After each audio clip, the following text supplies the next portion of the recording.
The crystal vase shattered against the wall, exploding into 1,000 glittering pieces. Divine A Junkie stood in the center of the penthouse living room, chest heaving, tears streaming down her dark skin as she grabbed another decorative piece from the shelf. Liar! She screamed into the empty space. Thief! You stole my mother's life. The office door flew open.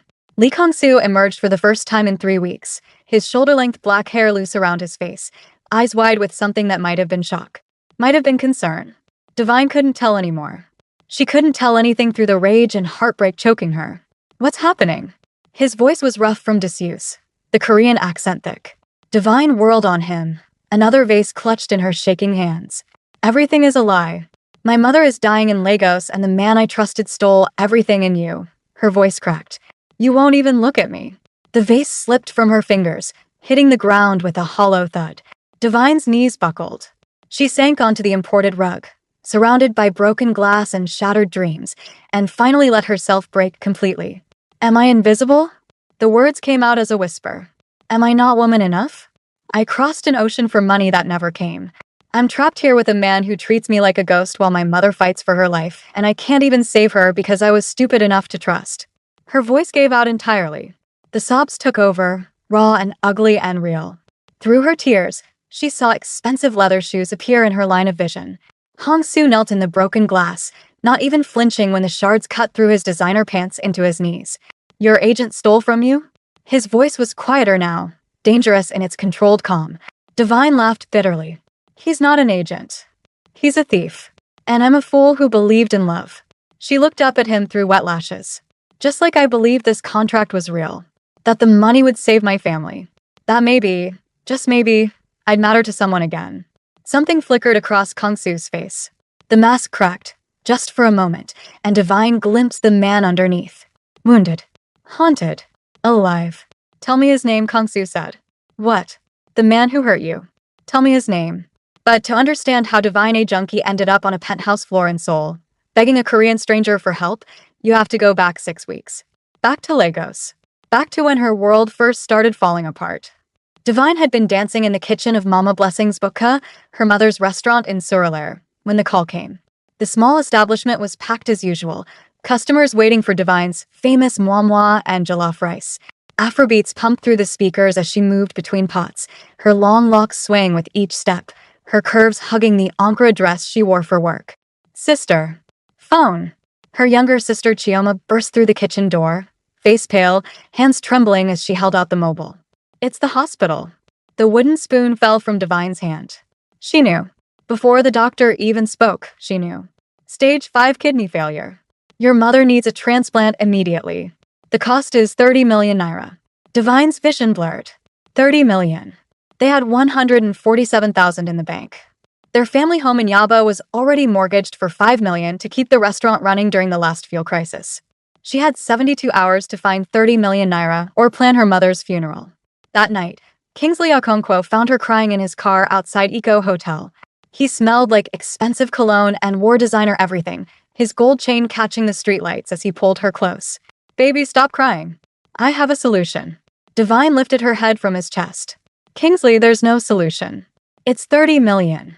My uncle in Seoul needs a wife. Contract marriage. 1 year. $500,000. Divine's breath caught. $500,000. That was over 200 million naira at the current exchange rate. More than enough for her mother's surgery, to save the house, to secure her family's future. What do I have to do? Kingsley smiled. Just marry a Korean man. Live with him for 1 year. Come back rich. Simple. Her phone buzzed. A text from Chioma. Mama stopped breathing twice today. Please, sister. We're losing her.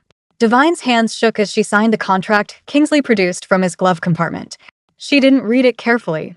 Didn't ask questions. Didn't think beyond the image of her mother's face, tubes and wires keeping her alive in that sterile hospital room. Uncle transferred the first half already. Kingsley said 3 days later at the airport, kissing her forehead. 250,000. I'll use it for your mama's surgery. I'll handle everything. I love you, baby. Divine boarded the plane to Seoul believing him. The flight was 16 hours. Divine spent most of it staring out the window, watching Lagos disappear beneath clouds, wondering what kind of man she'd just married sight unseen. Kingsley said his uncle's family was wealthy. Important. that they needed someone exotic and beautiful for their son's image. She'd looked up Korean Mafia families on the plane's Wi-Fi, found nothing about any Lees needing foreign wives. But desperation makes people believe impossible things. Incheon Airport was overwhelming. Everything was in Korean and English, the crowds moving with practiced efficiency. Divine stood near baggage claim in her best Ankara outfit, her single suitcase at her feet, looking for someone holding her name. Instead, she found a woman in all black holding a sign that read Mrs. Lee. "I'm Divine A. Junk. You're Mrs. Lee now." The woman was petite but fierce, her eyes sharp behind designer sunglasses. "I'm Baek Jiwoo. Let's go." The black Mercedes ride through Seoul felt like entering another dimension. Neon signs in Hangul, skyscrapers that seemed to touch the sky, streets so clean Divine wondered if they polished them daily. K-pop played softly through the speakers. Jiwoo remained silent despite Divine's attempts at conversation. "So what's my husband like?" "You'll see." The penthouse was in Hanamdong, one of Seoul's most exclusive neighborhoods. 70th floor. The elevator opened directly into the apartment. Divine stepped out, pulling her worn suitcase behind her, and stopped breathing. The space was massive, modern, cold. Everything was black and white and chrome, minimal furniture, art on the walls that probably cost more than her family's restaurant. The entire far wall was glass, revealing Seoul's glittering skyline. And there, standing at that window with his back to her, was Lee Kong-soo. Even from behind, he was beautiful, tall, broad-shouldered, wearing all black. His hair fell past his shoulders, ink-dark and straight. When he shifted, Divine caught a glimpse of tattoos crawling up his neck. Hello?" Her voice sounded small in the vast space. "I'm Divine. You're..." He walked away, into a side office. The door closed with a soft click. Divine stood there, hands still raised in greeting, mouth open in shock. Jiwoo set her suitcase down. "Welcome to your new life, Mrs. Lee. Your room is down the hall. Second door. Don't bother boss unless it's an emergency. But I'm his wife. Shouldn't we? This is a contract, not a romance. The sooner you understand that, the easier this year will be." Jiwoo left. Divine was alone in the cold penthouse with a husband who couldn't even look at her. That first night, she unpacked in silence. The bedroom was large and impersonal, like a hotel suite. She tried calling Kingsley, but he didn't answer. Tried Chioma. No response. Checked her phone obsessively for updates about her mother's surgery. Nothing. The next morning, Jiwoo arrived at dawn with a schedule. Registry wedding at 9. Simple ceremony, no guests, just paperwork. Divine wore a white dress she'd bought at Balagan Market in Lagos. Kong-soo wore a black suit and sunglasses that hid his eyes. The courthouse was sterile and quick. They sat at opposite ends of a table while an official spoke in Korean. Jiwoo translated the important parts. "Sign here. And here. Congratulations, you're married." Kong-soo signed without reading. Didn't look at Divine once. When the official suggested a photo, he was already walking toward the exit. No kiss. No ring exchange. No acknowledgement that Divine existed. Back at the penthouse, Divine decided to do what she did best. Cook. She found the kitchen pristine and barely used. Opened the massive refrigerator to find it stocked with ingredients she didn't recognize. But she'd brought some things from home. Bams for moi moi. Dried peppers. Palm oil. She'd make him taste home. Make him see her. She spent hours preparing the perfect meal. Moi moi with a Korean twist, adding gochagaru for heat. Jollof rice with sesame oil. Egusi soup blended with perilla leaves. She set the table beautifully, mixing Nigerian and Korean aesthetics. Kong-soo emerged from his office at exactly 7. Divine watched him take in the spread, something unreadable crossing his features. Then he loaded a plate and carried it back to his office without a word. The door closed again. Divine sat alone at the table she'd decorated with such hope and ate jollof rice while tears salted every bite. The pattern continued. Every day, Divine cooked. Every day, Kong-soo took his food and disappeared. Sometimes the plates came back empty. Sometimes they appeared washed in the sink the next morning. But he never said thank you. Never stayed. Never acknowledged her effort. On day 7, she left Egusi soup outside his bedroom door before dawn, hoping he'd at least smell it and remember someone cared. The bowl was gone by noon. No note. No comment. Nothing. Divine called Kingsley that night, desperate to hear a familiar voice. "Baby, how's Seoul?" He sounded distracted, music thumping in the background. "It's hard. He won't even talk to me." "How's Mama? Did the surgery happen?" "Ah, yes. The surgery went well. Your mama is recovering. The doctors say she's doing fine." Relief flooded through her. Can I talk to her? To Chioma? They're sleeping now. Time difference, you know? I'll tell them to call you tomorrow. Kingsley, I miss you. This is harder than I thought. Just 1 year, baby. Then you come home rich and we get married properly. I have to go. Love you. He hung up before she could respond. Divine tried to busy herself exploring Seoul. Jiwoo took her shopping in Myeongdong to cafes in Hongdae, showed her how to navigate the subway. But every night she came back to the silent penthouse and the husband who treated her like furniture. On day 10, Divine decided to try a different approach. She dressed carefully in her finest Ankara gown, the purple and gold one her mother had sewn for her 25th birthday. Did her makeup. Braided her locks in an intricate Fulani style with gold beads that caught the light. Sprayed her grandmother's perfume on her wrists. She positioned herself in the living room where Kong-soo would have to pass her to reach the elevator. 6 p.m. He emerged from his office in a suit, phone to his ear, speaking rapid Korean. He walked right past her without breaking stride. Didn't even glance in her direction. Divine sat there until midnight, gold beads clicking softly as she finally moved. She went to her room and cried into her pillow, muffling the sounds so Jiwoo wouldn't hear from the staff quarters. The next morning, she found Jiwoo in the kitchen making coffee. Does he hate black women? Divine asked without preamble. Is that it? Or is he gay? I read that some Korean men. It's not you. Jiwoo's voice was softer than usual. Boss hasn't touched anyone since she died. Divine's stomach dropped. She? Jiwoo hesitated, then sighed. Yoon Seo-yeon. They were engaged 3 years ago. She died in Boss's arms during a gang ambush. Bullet meant for him hit her instead. The kitchen tilted. Divine gripped the counter. He watched her bleed out on the street. Jiwoo continued quietly. Couldn't save her. Hasn't been the same since. Won't let anyone close. Barely speaks. It's not about you being black or beautiful or anything else. He's locked himself away from everyone. Why did his father arrange this marriage then? Boss's father thinks a wife will bring him back to life. Make him human again. Jiwoo poured 2 cups of coffee, handed one to Divine. But you can't force someone to heal. Divine wrapped her hands around the warm mug. So I'm just supposed to be invisible for a year? Live like a ghost in his ghost house? I don't know. But I know Boss isn't cruel. He's just broken. That night, Divine tried calling Kingsley again. It rang once, then went to voicemail. She tried Chioma. Same thing. A cold feeling settled in her stomach. She tried again the next day. And the next. By week 4, Kingsley wasn't picking up at all.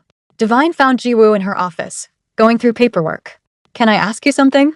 Jiwoo looked up. Depends on the question. The contract money. The $500,000. Who paid it? When? Jiwoo frowned. Boss's father paid the full amount 6 weeks ago. Wire transfer to the account your agent provided. Why? The office spun. Divine's legs gave out. She sat down hard on the leather chair. 6 weeks ago? Yes. Is there a problem? Divine's hands shook as she pulled out her phone. 6 weeks. Her mother should have had surgery 5 weeks ago. Should be recovering. Chioma should have called. Kingsley should have sent updates. She video called Chioma, praying for the connection to work. It rang. And rang. Finally, her sister's face appeared on the screen. Divine's heart stopped. Chioma was skeletal. Her cheekbones jutted out sharply, her eyes sunken and red-rimmed. Behind her, their family home looked different. Empty. Furniture missing. Sister. Chioma's voice was barely a whisper. You're calling. What happened to you? Where's Mama? Tears filled Chioma's eyes. We had to take her off dialysis 2 weeks ago. The hospital said without payment, they can't continue treatment. They gave us until Friday to pay 5 million naira, or they'll stop everything. Divine couldn't breathe. But the money. Kingsley said he paid for the surgery. He said Mama was recovering. We never got any money, Divine. Kingsley disappeared. Changed his number. We went to his house in Lekki and strangers were living there. He bought a new car, a new apartment. He's been posting on Instagram from clubs. Chioma's voice broke. We thought you knew. Thought you were part of it. Part of what? The scam.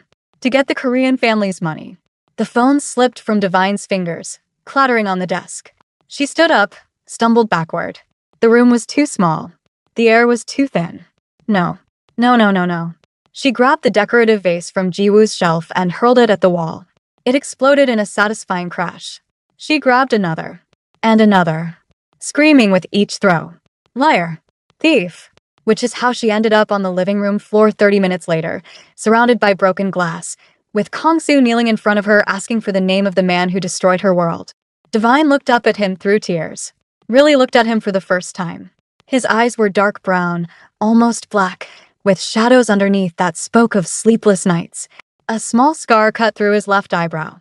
His jaw was clenched tight, but his hands were gentle as they hovered near her, not quite touching but close enough to catch her if she fell apart completely. Kingsley Okonkwo, she whispered.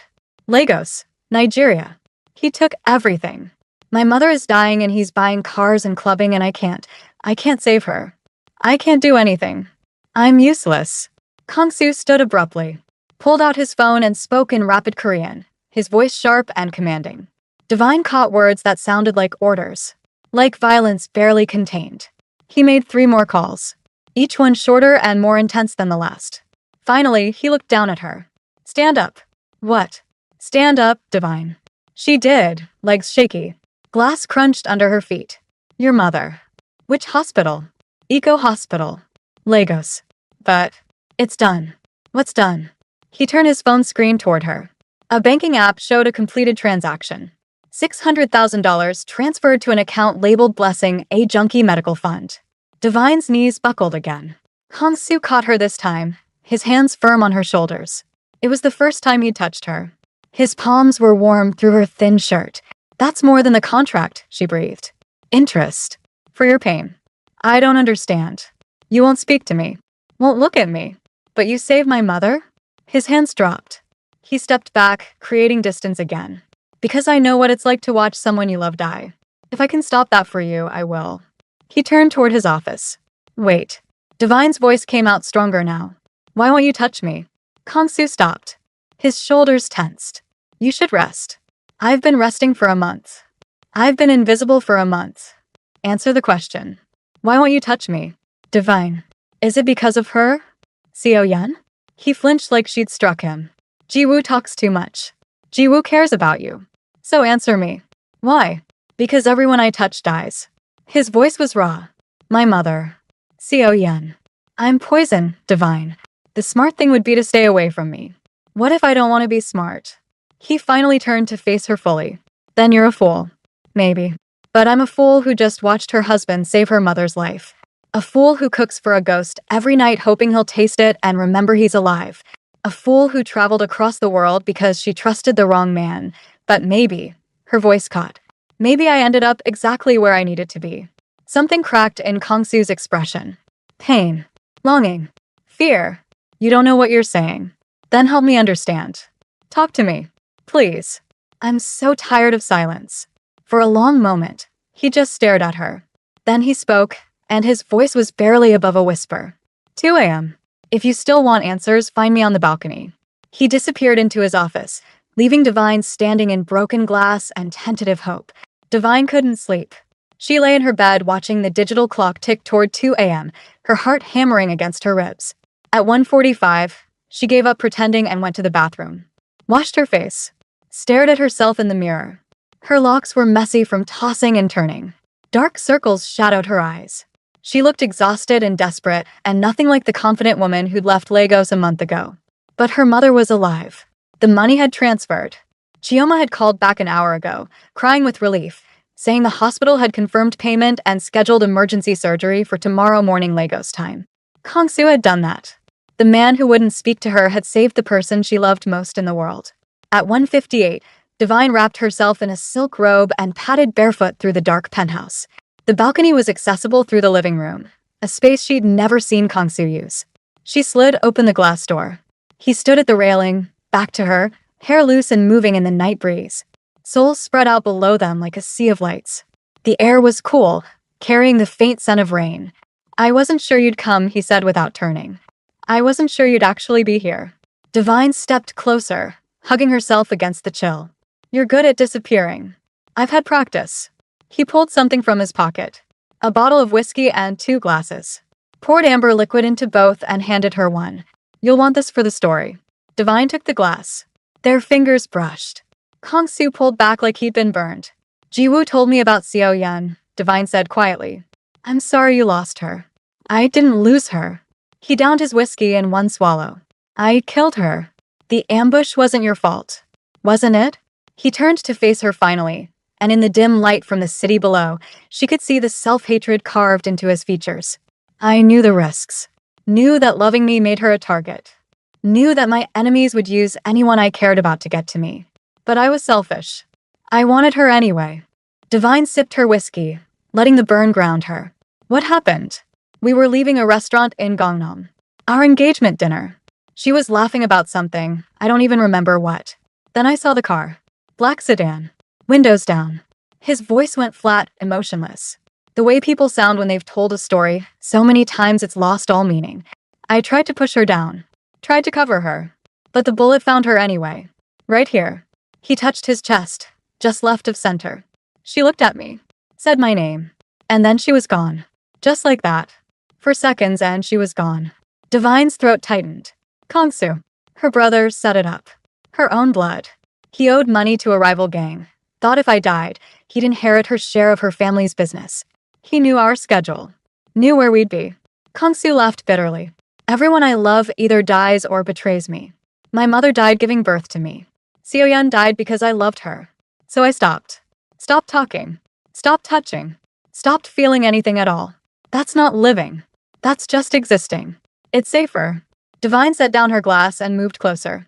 Close enough to feel the heat radiating from his body. Safer for who? Them or you? Does it matter? Yes. Because you saved my mother today. You mobilized your entire organization to find Kingsley. You transferred more money than the contract required. Those aren't the actions of a man who stopped feeling. Kongsu's jaw clenched. That's different. How? Because you're temporary. 1 year and you'll go back to Lagos. Back to your life. Safe from me. What if I don't want to be safe? The words tumbled out before Divine could stop them. What if I want to be seen? Known? What if I'm tired of being a ghost in your house? You should want safety. You should run from me.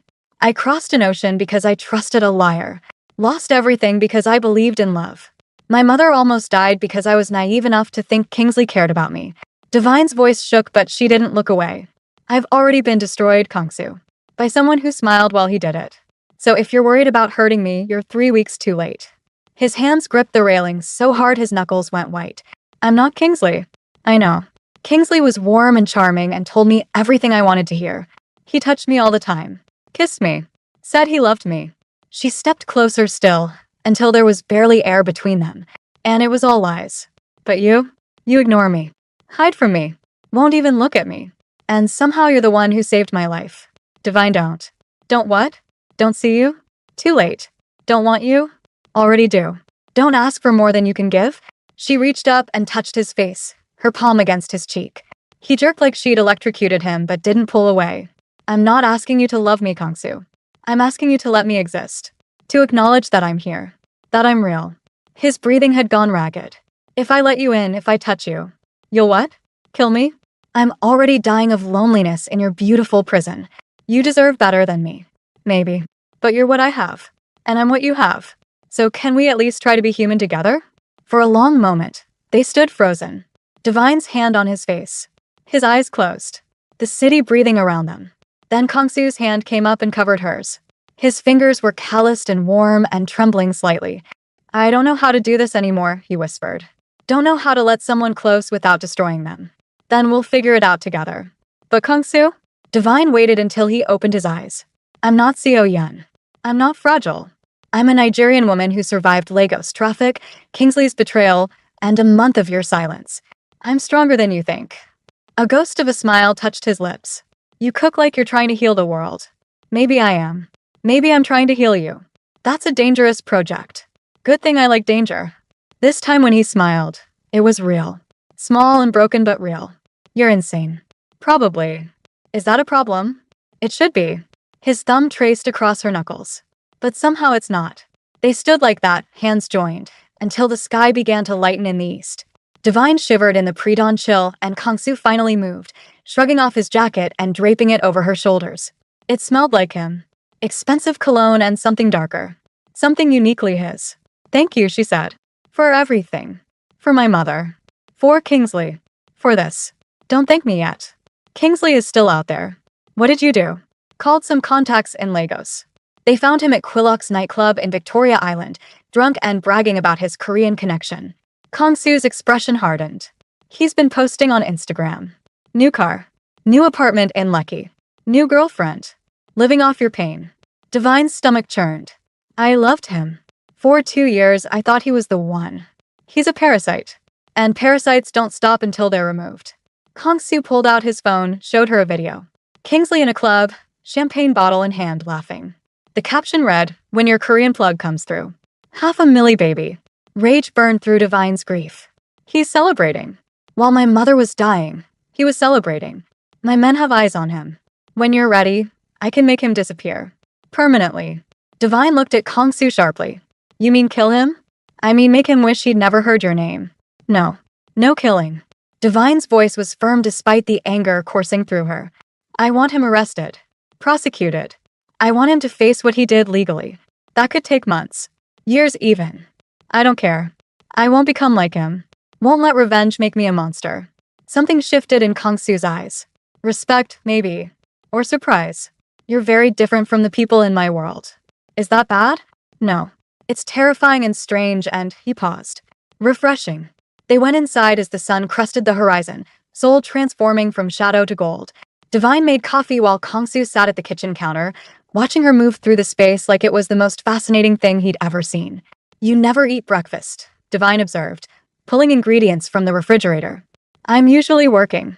You're always working. When do you sleep? When I can't avoid it anymore. Divine cracked eggs into a bowl. That's not healthy. Nothing about my life is healthy. Then let's start small. One breakfast. Together. Can you do that? Kong-soo hesitated, then nodded. One breakfast. Divine made akara and bread, the familiar motions soothing her frayed nerves. She could feel his eyes on her the entire time. Not cold anymore. Not distant. Just watching.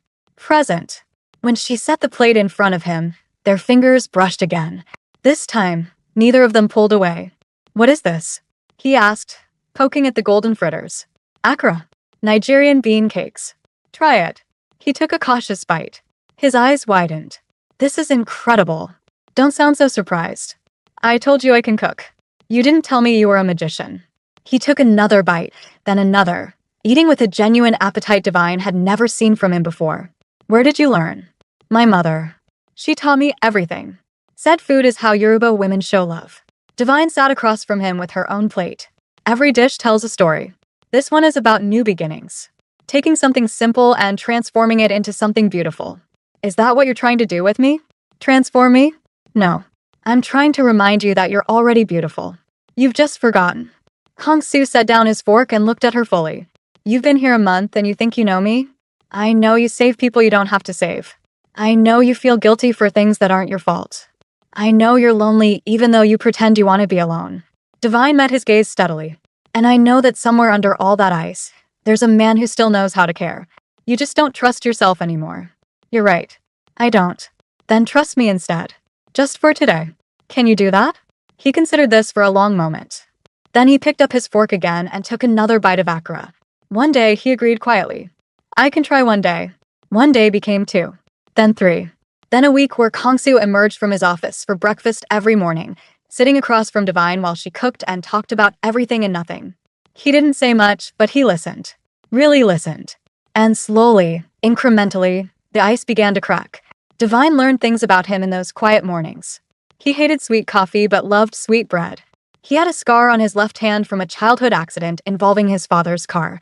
He spoke 3 languages fluently but struggled with English idioms. He'd never left Korea except for business trips to Japan and Hong Kong. Never wanted to see the world? Divine asked one morning, mixing batter for pancakes. Seeing the world requires curiosity. I lost that a long time ago.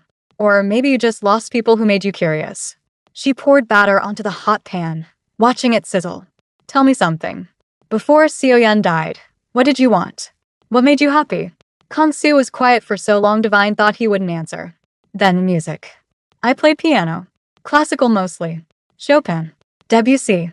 There's a piano in the corner of the living room. I thought it was just decoration. It was my mother's. My father kept it after she died. I haven't touched it in 3 years. Divine flipped the pancakes. Why not? Because beautiful things die when I touch them. That's not true and you know it. You've touched me plenty of times this week. I'm still here. A ghost of a smile. Give it time. Stop it. Divine turned to face him fully, spatula in hand. Stop waiting for me to die or leave or betray you. I'm not going anywhere for 11 more months. You're stuck with me whether you like it or not. Who says I don't like it? Divine's heart skipped. Do you? I'm here, aren't I? It wasn't a declaration of love. Wasn't even close. But coming from Lee Kong-soo, it felt like a miracle. That afternoon, Divine's phone rang. Chioma video calling from Lagos. Divine answered immediately, and her sister's face filled the screen. She looked better. Not healthy yet, but better. There was color in her cheeks. Sister, Mama is out of surgery. The doctors say it went perfectly. Divine's eyes filled with tears. Can I see her? Chioma flipped the camera. Their mother lay in a hospital bed, eyes closed but breathing steadily. Tubes and monitors surrounded her, but her face was peaceful. She's sleeping, Chioma whispered. But she's alive. She's really alive. Divine, I don't know how you did it, but thank you. Thank you so much. I didn't do it alone. Divine glanced at Kong-soo, who'd emerged from his office at the sound of her voice. My husband helped. Can I meet him? Divine held out the phone. Kong-soo hesitated, then took it awkwardly. Chioma's eyes went wide. Oh wow. Sister didn't mention you were so handsome. Kong-soo's ears turned red. I'm Lee Kong-soo. Your sister is very brave. She's stubborn as what she is. But thank you for helping our family. We owe you everything. You owe me nothing. Take care of your mother. He handed the phone back to Divine quickly, retreating toward his office. But Divine caught the small smile on his face as he walked away. 2 weeks later, Ji-woo burst into the penthouse with news. They'd found Kingsley. Divine was in the kitchen teaching Kong-soo how to properly season a goosey soup when Ji-woo's sharp voice cut through their laughter. Boss, we have a situation. Kong-soo's expression shifted immediately, back to the cold mask Divine hadn't seen in days. What situation? Kingsley Okonkwo. He's in Seoul. Divine dropped the wooden spoon. What? Flew in this morning. He's at the Park Hyatt in Gangnam. Seems he's running from your men in Lagos and thought Korea would be safer. Ji-woo's smile was sharp. He thought wrong. Divine's hands shook. He's here? In Seoul? Should I bring him in? Ji-woo asked Kong-soo. Yes, but don't hurt him. Divine wants this handled legally. Kong-soo looked at her. Unless you've changed your mind? Divine wanted to say yes. Wanted to let Kong-soo's men do whatever they did to people who crossed the Lee family. But she shook her head. No. Legal. But I want to see him. I want to hear him try to explain. Divine. I need this Kong-soo. Please. He studied her face, then nodded. Bring him here. Tonight. Kingsley arrived at 8 p.m., flanked by 2 of Kong-soo's men. He looked smaller than Divine remembered. Scared. His designer clothes were rumpled, his gold chain gone. When he saw Divine, his face crumpled with fake relief. Divine.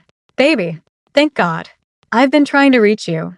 These men, they dragged me here. I didn't know what was happening. Stop talking. Divine's voice was ice. Just stop. Baby, you don't understand. The money it got caught up in. I said stop. She walked closer, and Kingsley actually flinched. My sister is 22 years old. She sold her blood to keep our mother alive while you bought cars and threw parties. My mother almost died while you posted on Instagram about your Korean connection. So don't you dare call me baby. Don't you dare pretend you care. Divine, please, I can explain. Explain what? How you stole $250,000. How you lied to me every single day. How you left my family to suffer while you lived like a king. Her voice rose with each question. Explain how the man I loved for 2 years turned out to be nothing but a thief and a liar? Kingsley's mask slipped. His face twisted with something ugly. You want the truth? Fine. You were easy. Naive. So desperate to save your precious mama that you would have signed anything. And that Korean contact was supposed to be a simple scam. Get the money, disappear. But then you actually went through with it. He laughed bitterly. I didn't think you had the guts. So you thought you'd just keep the money? Let my mother die? I thought you'd come running back to me when the contract failed. Thought you'd need me. But instead you're here playing house with some Korean gangster who probably doesn't even see you as human. Kong-soo moved so fast Divine almost missed it. One moment he was across the room. The next, his hand was around Kingsley's throat, lifting him off the ground. Say that again. Kong-soo's voice was deadly quiet. Tell me again how I see my wife. Kong-soo, don't. Divine touched his arm. He disrespected you. And he's not worth it. He's not worth you breaking your promise to me. Kong-soo's jaw worked. Then he dropped Kingsley, who collapsed gasping on the imported rug. You're right. He's not worth it. Kong-soo pulled out his phone. Ji-woo. Contact the Nigerian embassy. We have a criminal who needs extraditing. International fraud. Embezzlement. I'll send you all the documentation. No. Kingsley scrambled to his knees. Please. They'll put me in Kirikiri. I'll die there. You should have thought of that before you stole from her. Kongsu's expression was merciless. Divine wanted this handled legally. So legal it is. 25 years minimum for what you did. Divine, please. We loved each other. You can't let him do this. Divine crouched down until she was eye level with Kingsley. We never loved each other. You loved my desperation. And I loved a fantasy. But I'm awake now. She stood. Take him away. I don't want to see his face again. The men dragged Kingsley out, his protests echoing through the penthouse until the elevator doors closed. Divine stood in the sudden silence, shaking. Kongsu approached carefully. Are you all right? I don't know. I thought I'd feel better. Vindicated or something. But I just feel empty. That's normal. Closure doesn't always feel like victory. Divine turned to him. You called me your wife. When you had Kingsley by the throat, you called me your wife. Kongsu's expression shifted. Uncertain. Vulnerable. I did. Did you mean it? The contract says. I'm not asking what the contract says. I'm asking what you mean. He was quiet for a long moment. Then he reached out and tucked a lock behind her ear, his fingers lingering against her cheek. You cook for me every morning. You make me laugh. You talk about your mother and your sister in Lagos like I should care, and somehow I do. You're stubborn and brave, and you look at me like I'm not a monster. His thumb traced her jawline. So yes, I meant it. Divine's breath caught. Kongsu, I know the contract says 1 year. No, you'll go back to Lagos when this is over. But right now, in this moment, you're my wife. And I'm your husband. And that means something to me. What does it mean? It means I want to try. To be human again. To let you in even though it terrifies me. He cupped her face in both hands. It means I'm going to kiss you now if you'll let me. Divine's answer was to rise on her toes and close the distance between them. The kiss was soft at first. Tentative. Like neither of them quite believed it was happening.